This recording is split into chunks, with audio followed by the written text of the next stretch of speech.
இட்லி எப்பா இட்லி போட்ட சமான எவ்வளவு பெரிய பூகம் வந்தாலும் சரிடா நீ ஒரு ஆள் எஸ்கேப் ஆயிருப்பா. வெல்கம் டு ஐரக்ஷன் சேனல். எங்களோட வீடியோஸ் உங்களுக்கு பிடிச்சிருந்ததுன்னா லைக் பண்ணுங்க, கமெண்ட் பண்ணுங்க, ஷேர் பண்ணுங்க, மறக்காம சப்ஸ்கிரைப் பண்ணுங்க. ஓகே, இப்போ என்ன வீடியோ பார்க்க போறோம்? மிஸ்டர் கேக் கலகந்தசாமி அவங்க சேனல் தான் பார்க்க போறோம். ரீசா போட்ட வீடியோ பார்க்க போறோம். பார்க்கலாம். இவன் பார்க்க போகிற படம் பார்த்தீங்க அப்படின்னா பெத்தி. பெத்தியா பேத்தி 2026 கேக்கோட ஃபேவரட் ஃபிலிம். படம்லாம் ஃபேவரட் இல்லை, படத்தோட சிங்கிள் தான் வந்து ஃபேவரட். உங்கள் பாதம் பட்ட இடத்துல நான் படுத்தே தூங்குவேன். இன்னும் பார்க்கல. நம்ம நாமச்சு நினச்ச படம் தான். அந்த படம் வந்து சாகிறதுக்கு முன்னாடி படம் ஆஹா ஓகோடு பெரிய பட்ஜெட்டில் பயங்கரமாக கூட்டிகிட்டு வந்த படம் தான். பட் இன்றைக்கி பார்த்தீங்கன்னா ஆளாளுக்கு வந்து மூத்திர சந்தில் போட்டு மாற்றி மாற்றி பிறந்துக்கிட்டு இருக்காங்க. இந்த படம் வந்து என்ன இருக்குது இந்த இதை வந்து காட்சி ஜாலியாக பார்க்கலாம். அதுவுமே லைக் பண்ணிங்க, யாரும் சப்ஸ்கிரைப் பண்ணிங்க. ஓவரா பேசாம வீடியோ போயிடலாம். நான் கதை கந்தசாமி, கலாய் கந்தசாமி.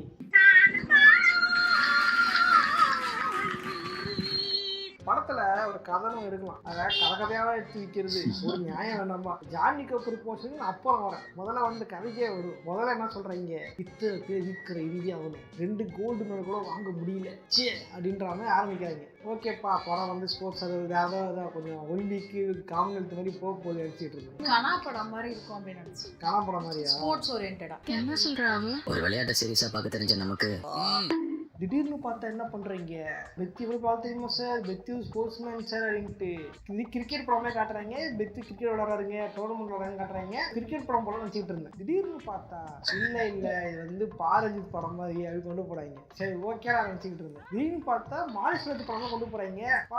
ரெண்டு படமும் ஒரே மாதிரி தான் இருக்கும். கட்டதாயா கர்நாடகா எப்படி வந்து பஸ் நிற்கிற அப்படின்ற மாதிரி, இங்கே வந்து ட்ரெயின் நிற்கல, இது வந்து ஸ்டேட் கவர்மெண்ட் சென்ட்ரல் கவர்மெண்ட் அவ்வளோதான் வித்தியாசம் அப்படின்னு கொண்டு போறாங்க. அப்புறம் திடீர்னு பார்த்தா தாயை வந்து கிரிக்கெட்டை விட்டு குஸ்தி போட்டிக்கு போறாரு. குஸ்தி போட்டிக்கு அப்புறம் வந்து தங்கம் வாங்குறான்ட்டு அமெரிக்கா போறாரு. என்னையா நடக்குதுங்க, என்னையா இதெல்லாம் ஒரு கதை ஒழுங்கா சொல்ல போறேன். கதை எங்கெங்கே எடுத்துட்டு போய் ஸ்டார்டிங்கே குஸ்தி வச்சிருக்கோம். எல்லாமே நீங்களே பாக்குறீங்க. நாங்கள் இருந்த கூடாதுதான் கிரிக்கெட் வச்சிட்டாங்க போல. 3 மணி நேரம் எடுத்துட்டு படத்தை 3 மணி நேரம் ஏரியாவில் அந்த படம் போடல. நாங்கள் வேற எங்கேயோ இது பண்ணி கேப் பிடிச்சின்னு போய் அது 2000 ரூபாய் செலவு பண்ணி மிஸ்ஸஸ்க்கு கூப்பிட்டு போயிட்டு படம் காட்ட வந்தா மிஸ்ஸஸ்க்கு நான் என் முகத்தை பார்த்து ஒரே ஒன்று சொன்னாங்க, ஓடிட்டு இருக்க மாட்டேடா. ஹோல் தியேட்டரே வந்து ஜான்வி கபூர் சீன்ல மட்டும்தான் அப்படியே என்தூசியாஸ்டிக்கா இருக்காங்க. தேவரா படம் எப்படி தேவரால எப்படி பக்கத்தில் ஒருத்தர் ஃபிகர் கொண்டு வந்தான். இது ஜான்வி கபூர் சீனுக்கு அப்புறம் ஃபிகர் கிஸ் அடிச்சுட்டு இருக்கான். படம் பார்க்கல, கதை பார்த்துட்டு வந்திருக்கீங்க இல்லையா? சொன்ன நடக்குது, சுத்தி நடக்குது இல்லையா, அதை கவனிக்கணும் இல்லையா? ஏன்டா அதுக்குள்ள வாயை கடிக்கிறேன்? கிடைக்கலண்ணே, சின்னதா ஒரு உம்மா. அப்புறம் ஜான்வி கபூர் போட்டு படம் ஒழுங்காக ஸ்போர்ட்ஸ் ஆரம்பிச்சல, அப்படியே கொண்டு போயிடலாம்ல. சம்மந்தமே தான் இந்த கேரக்டர் எதுக்கு நானும் பார்த்துருக்கேன். கிராமத்தில் பல பொண்ணுங்களை பார்த்துருக்கேன். எல்லாம் இழுத்து போட்டின்னு தான் போய் பார்த்துருக்கேன். இது பார்த்தீங்கன்னா தாவணியே கட்டாது, வெறும் அந்த பாவாடை சுத்திக்கிட்டு இருக்கும். அழகாடா இருக்கு. டேய் உன் காஜுக்கு ஒரு அளவு இல்லையாடா? ஒரு சீன் வருங்க, என்னன்னா வந்து இவங்க வந்து அரசியல் பொண்ணு அனுதா ஓட்டு வாங்கலான்ட்டு இவன் கரும்பு காட்ட இவங்களே இதே பிளான் போட்டிருப்பாங்க. இந்த மாதிரி கொடுத்தனும் நான் என்ன பண்ணுவான், முன்னாடியே தீப்பந்தம், லைட்ரு இல்லை தீப்பெட்டி, பெட்ரோலு அதெல்லாம் கொண்டு வரணும்ல. இவங்க வந்து உருவாங்க வந்துட்டு தன் தாவணியை கிளப்பி அதை சுற்றி நெருப்பு கொளுத்தி கரும்பாடு தூக்கி போடுவாங்க. அண்ணே அதானே இந்த சப்ஜெக்டோட ஹார்ட் பீஸ். உங்களுக்கு காட்டணும், அதானே ஒரு கிளாமர் காட்டணும், அவ்வளோதானே. அப்புறம் எதுக்கு ஜானகி கபூர் கூப்பிட்டாங்க? ஹீரோ கேரக்டர் தான் பயங்கரமான கேரக்டர் இருக்கு. அப்போதான் வந்து ஹீரோ என்ன பண்ணாங்க, பொண்ணு வந்து இப்படி இருக்கா, தெலுங்குல எப்படி இருக்குன்னு தெரியல, தமிழ்ல நான் டப்பிங் தான் பார்த்தேன். அவன் உதடு இப்படி இருக்குன்னு சொல்லி அடிப்பா. அப்படி விஷுவல்ல வந்து உதடு மூவி கண்ணெல்லாம் காட்ட மாட்டான், அவன் காட்டுறதே வேற. ஏன்ட்டே வந்து தெலுங்குல ஒரிஜினல் தான் வந்துருக்கும் போல. ஓகேவா, தமிழ்ல தான் அவங்க வந்து டீசென்ட் ஆகணும்ட்டு கண்ணு கொண்டு தமிழ்ல டப்பிங்ல மாத்திருக்கானுங்க. தெலுங்குல என்ன வந்துச்சுன்னு தெரியல. அவன் காட்டுற விஷுவலுக்கும் இவர் சொல்றதுக்கு சம்மந்தமே இல்லை. இவனே வந்து ஹீரோனை பத்தி அப்படின்னு வர்ணிப்பான். இதை வந்து வில்லனுங்கிறப்ப அவனும் வந்து வர்ணிப்பாங்களாம். கேள்டா நீ பண்ணா நல்லவா, நான் பண்ணா கெட்டவடா அப்படின்னு எனக்கு தோணுது. இதெல்லாம் வில்லனுங்க வந்து ஒரு ஸ்டெப்புக்கு மேலே போயிட்டு ஹீரோனை வந்து எப்படியாவது பழிவாங்க. நான் வந்து அரசியல்வாதி பொண்ணுங்கள, ஹீரோனு ஒரு அரசியல்வாதி தான். கேள்வி இவர் வந்து மலைவாசியாக வாழ்ந்துட்டு இருப்பாராமா. இவரு என்ன பண்ணுவானா, ஊர் இது வந்து விசாரணை ட்ரை பண்ணுவாராமா. அந்த நேரம் பார்த்து வில்லன் என்ன பண்ணுவானுங்க, ஹீரோனை வந்து மாணவங்க படுத்தணுன்றதுக்காக பொதுவாக மாணவங்க பார்த்து என்ன பண்ணுவாங்க, சாலையை வச்சு உருவாங்க சட்டசபையில். ஐயோ பாலிடிக்ஸ் அப்படிலாம் பேசாத, எவனா வந்து அப்பலாம் பட் ஹீரோனா சாலியை கட்டலையே அப்புறம் இது உருவம் பிளான போட்டது பாவடைய அவுத்து காத்தலாம் சினிமா இருக்கு. என்னடா பாவடைய ஒரு உள்ள பட்டாபட்ட ஊசி போட்டுட்டா மாடல் போடுங்க இப்படிதான் பேஷன் இருப்பாங்க. எப்படிதான் யோசிக்கிறாங்க? கேபிள் அர்த்தலாம் ட்ரை பண்ணுவாருங்க. அங்க ஹீரோட சண்டை வந்து ஒழுங்கா கிரிக்கெட் விளாண்டோமா கூலி வாங்காம போனமா இருந்துக்கலாமா, எதுக்கு தேவையில்லாம சண்டை கிட்டத்தட்ட ஹீரோ தேவையில்லாம போட்டு அவனுக்கு சண்டை போட போய் தேவையில்லாம கிரிக்கெட்டர் அவங்க சரி பண்ணிடுவாங்க. 2 பேரும் புதுசா ஒருத்தர் உள்ள வந்தா ஏற்கனவே எதிர்கட்சி 2 பேரு கூட்டணி போட பிளான் போடுற மாதிரி வெத்தி அளிக்கிறதுக்கு மொத்த ஊருக்காரன வந்து பிளான் போட்டிருப்பாரு. சும்மா வாழ கட்டி சொல்றேன். என்னடா இது எதுக்கெல்லாம் பாலிடிக்ஸா வருது? அவங்க காட்டாங்களா இல்லையா, நீங்க தான் உட்காந்து பாலிடிக்ஸா பேசுறீங்க, கண்டென்ட்டுக்கு வாங்க. இருந்தா வரமாட்டாங்களா? என்ன தம்பி இப்படி கேட்டுட்டீங்க?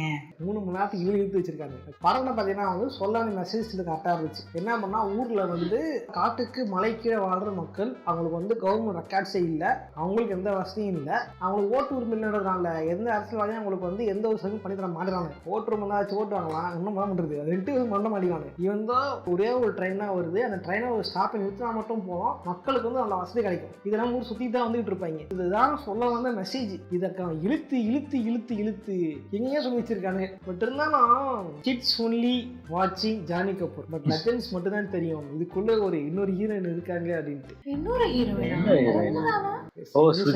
சும்மா கேமியா கொடுத்துட்டு போயிருக்காங்க. அது லெஜெண்ட்ஸ்க்கு மட்டும் தான் தெரியும். Legends only no. தெரிஞ்சா யாருன்னு கமெண்ட் பண்ணுங்க. லெஜெண்ட்ஸ் அந்த பாட்டு அதுக்காகவே பார்த்தேன்.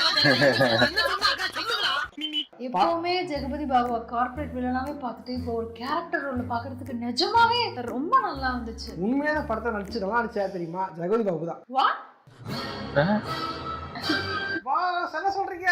எஸ், உண்மையிலேயே படத்துல ஜெகதி பாபு நடிச்சிருக்காரு. மிஸ்டர் கேக்க சொன்ன மாதிரி இத்தனை நாளா வந்து காப்பீட்டுலாம் பார்த்துட்டு தலையான ஒரு கேரக்டர் ரோல்ல ட்ரெஸ்ஸெல்லாம் அவுத்து போட்டு அடிச்சு தலையான சேர்க்க தள்ளி விட்டுருவாங்க. அப்ப தலையான பார்க்க எனக்கே கண்ணில் தண்ணி வந்துருச்சு, அந்த அளவுக்கு கஷ்டமாயி போச்சு. இப்போ ஜானி கபூர் மேட்டரே வரும். ஜானி கபூர் என்ன பண்ணிட்டாங்க, இந்த மாதிரி படம் ஃபுல்லா வந்து ஒரே வந்து ஆபாச நடிகா நடிச்சு வச்சிருக்காங்க இல்லையா. இது என்னாச்சு, பல பேர் நெட்ல போட்டு படம் பழக ஆரம்பிச்சாங்க, இதை போட்டு கலக்க ஆரம்பிச்சாங்க. ஏன் ஸ்டீரியோ டைப் பண்றீங்க, ஏன் வந்து பொண்ணு வந்து ஆப்ஜெக்டிவ் பண்றீங்க அப்படின்னு போட்டிருக்காங்க சில பேர். இது வந்து இவங்களே லைக் போட்டு வச்சிருக்காங்க. மேடம் துணிட்டாங்க நினைப்பாங்கன்னு பார்த்தா அதான் இல்ல. லைக் போட்டதுக்கு அப்புறம் தான் காலி ஆகணும் பயங்கரமா. நீயே காசு வாங்கி நடிச்சு போட்டு இங்க வந்து உத்தமமா நடிக்கிறியா நீ?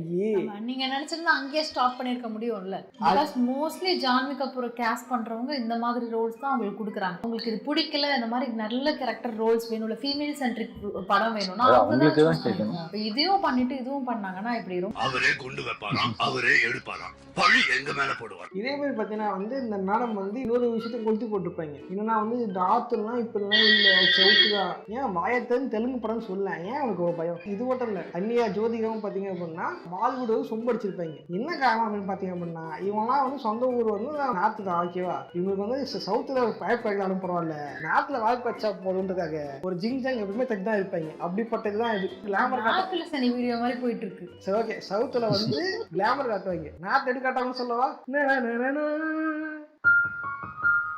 வெறும் கையை வச்சு மறைச்சோம்னா நீங்க இதை விட என்ன வேணும்? நீங்க எல்லாம் வந்து நேரம் சவுத்துன்னு பேசலாமா? நீ எல்லாம் என்ன கேள்வி கேட்கலாமா? இது மாதிரி பேச பிரிவு சொல்ல போட்டுறாங்க. ஓகே, இல்ல சொல்றேன், பொதுவாக இன்டர்வியூஸ் அப்படிதான் இருக்கு, ஓகேவா? ஒண்ணு மாலிவுட் அப்படிலாம் இல்ல ப்ரோ அப்படிலாம் சண்டை இது வராதிங்க. மாலிவுட்ல வேற கதை, நீங்க பாக்கிறதுலாம் வேற மாதிரி படம். மாலிவுட்ல எதுவுமே ஒரு காலத்துல வேற மாதிரி இருந்துச்சு. டார்க் ஏஜ் பேச வேண்டாம், மாலிவுட் இல்ல நீங்க இஷ்டத்துக்கு பேசாதீங்க. ஓகே, டென்ஷன் ஆயிட்டான், கதைக்கு வரும். ஆக்சுவலி ராம் சரண் நல்ல ஹார்ட் ஒர்க் பண்ணியிருக்காரு. அவர் கிரிக்கெட் ஸ்டைலு, டான்ஸ், ஃபைட் எல்லாம், ஆர்ட், அவரோட ஒர்க், அவரோட பேஷன் எல்லாம் காட்டியிருக்காரு. பட் இந்த படத்துக்கு அவ்வளவு தேவை இல்லை, அவரோட ஒர்க் இவ்வளவு வேஸ்ட் ஆயிடுச்சுன்னு ரொம்ப கஷ்டமா இருக்கு. உண்மையை வச்சு படப்படுறதுனா நான் படம் பார்த்த வரைக்கும் வந்து உண்மையை ராஜனோட பிசிக்ஸ், இந்த படம் போட்ட எஃபெக்ட், தாடி வளர்த்துட்டு மனுஷன் சின்ன படமாவே எடுத்துருக்கலாம். படம் ஃபுல்லா வந்திருக்காரு. டான்ஸா செமையா பண்ணிருப்பாரு, ஓகேவா? சிக்கிரி சிக்கிரி சிக்கிரி அதெல்லாம் டான்ஸ் செமையா பண்ணிருப்பாரு.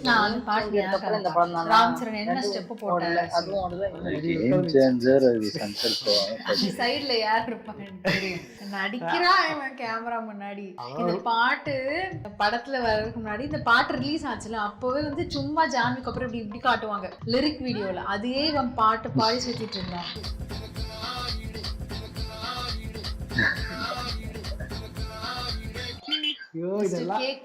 இதெல்லாம் சொல்லி அசிங்கப்பட்டாது, ஓகேவா?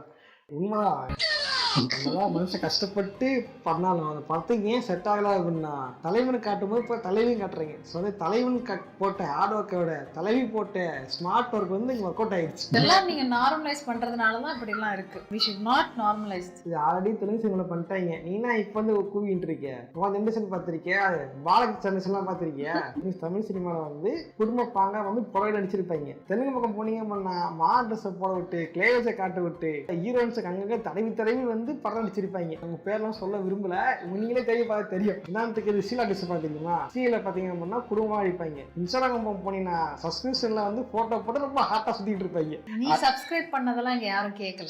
நான் சப்ஸ்கிரைப்லாம் பண்ணலடி பைரசி. சீ, அது கூட ஜென்யூனா இது பண்ண மாட்டான் போல. கேக் இப்ப நீங்க கேமரா கட் பண்ணிட்டு வரீங்களா இல்லையா? சோல்ஜர்ஸ், இதோட இந்த வீடியோ முடிஞ்சு அடுத்த நல்ல வீடியோல பார்ப்போம். நான் என்னன்னு கவனிச்சிட்டு வரேன். கட் பண்ணுங்க. அவ்வளவுதான், வீடியோ முடிஞ்சது. போதுங்க. லைக் பண்ணி சப்ஸ்கிரைப் பண்ணிட்டு போங்க. ரிலீஸ் ஆன உடனே போட்டு ரோஸ்ட் படம் வந்து ஓடிடி வந்த உடனே அப்போ ஒன்றும் விரிவாக வளாவையாக பார்க்கலாம். ஓகே, இதே மாதிரி நான் இன்னும் சோசம் சந்திக்கிறேன். இப்படி எழுந்து வரப்போறியா இல்லையா ஃப்ரேமை விட்டு?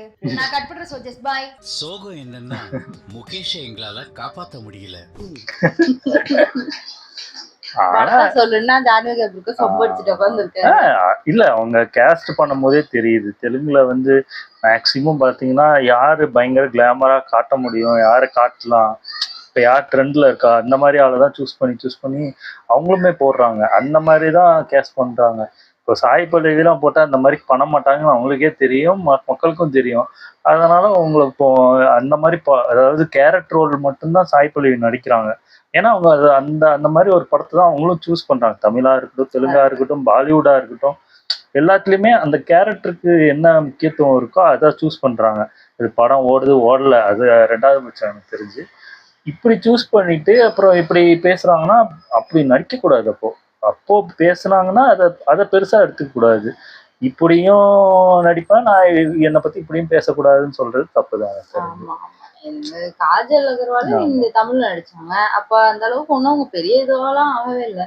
தெலுங்குல போய் தான் பெரிய ஃபேமஸ். ஆமா, அங்கேயும் கிளாமர் எல்லாம் அதான் சொல்றல, அது எல்லாருமே இது பண்ணலாம். எனக்கு தெரிஞ்சு தெலுங்குல அவங்க வந்து அந்த மாதிரி ஒரு இதுதான் பாக்குறாங்க. அவங்க ஆடியன்ஸ் வந்து அது பார்த்து பழகிட்டே வந்துட்டாங்க. நம்மளும் இங்க தமிழ்ல ஒரு டைம்ல அப்படிதான் இருந்தாங்க. அதை கொஞ்சம் கொஞ்சமா மாத்தி மாறிடுச்சு இப்போ ஓரளவுக்கு.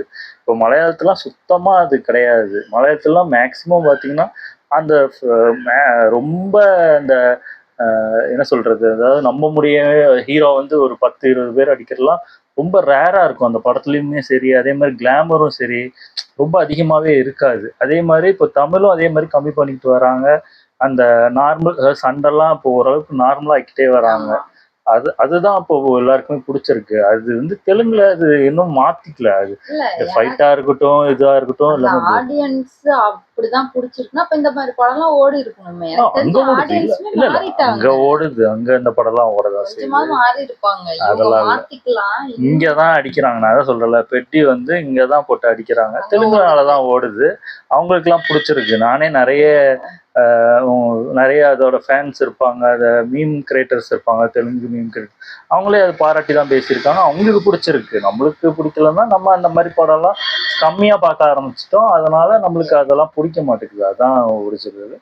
அது அப்படிதான் எடுப்பாங்க. இப்போ புஷ்பா 3ன்னு ஒன்று எடுக்க போறாங்கன்னா, இல்லை வேற ஏதாவது தெலுங்கு படம் வருதுன்னா கண்டிப்பாக இந்த மாதிரி ஏதாவது ஒரு கான்செப்ட் வைக்கத்தான் போறாங்க. இப்போ அல்லு அர்ஜுன் லோகேஷும் சேர்றாங்க. அதுல என்ன இருக்க போகுதுன்னு எனக்கு தெரியல. அதுக்கப்புறம் அல்லு அர்ஜுன் இருக்காங்க. மேபி அந்த படத்துல எனக்கு தெரிஞ்சு இந்த மாதிரி ஒரு கிளாமர் இருக்காதுன்னு எனக்கு தோணுது. எனக்கு தெரிஞ்சு அட்லி அந்த அளவுக்கு கிளாமரை மட்டும் வச்சு காட்டவே மாட்டாங்க. அட்லியோட படம் ஃபுல்லா பாத்தீங்கன்னா என்னதான் அவர் காப்பி அடிச்சான், இதை காப்பி அடிச்சான், அதை காப்பி அடிச்சான்னு சொன்னாலும் அந்த ஃபீமேல் ரோலுக்கு வந்து ஒரு இம்பார்ட்டன்ஸ் கொடுப்பாரு. அதனால அவர் படத்துல அந்த மாதிரி வைக்க மாட்டாங்கன்னு நினைக்கிறேன். எனக்கு தெரிஞ்சு பார்க்கலாம். இது நம்ம அவங்கள சொல்லவே முடியாது. அது அவங்களோட டைப், அவங்களுக்கு பிடிச்ச மாதிரி வைக்கிறாங்க. அவங்க ஆடியன்ஸ் பிடிக்காம மாற்ற சொன்னாங்கன்னா ஆட்டோமேட்டிக்காக அவங்களே மாறிடுவாங்க. அது நடக்கும். அது நம்ம என்ன பண்ண முடியும். அது நம்மளுக்கு பிடிக்கல, அவங்களுக்கு பிடிச்சிருக்கு, அவ்வளோதான். இப்போ நம்ம படத்தெல்லாம் சில பேர் அவங்க ஓட்டுவாங்களே, இதெல்லாம் ஒன்றும் பண்ண முடியாது. அந்த மாதிரி தான். ஓகே, என் வீடியோஸ் உங்களுக்கு பிடிச்சிருந்தா லைக் பண்ணுங்க, ஷேர் பண்ணுங்க, கமெண்ட் பண்ணுங்க, மறக்காம சப்ஸ்கிரைப் பண்ணுங்க. எல்லாருக்கும்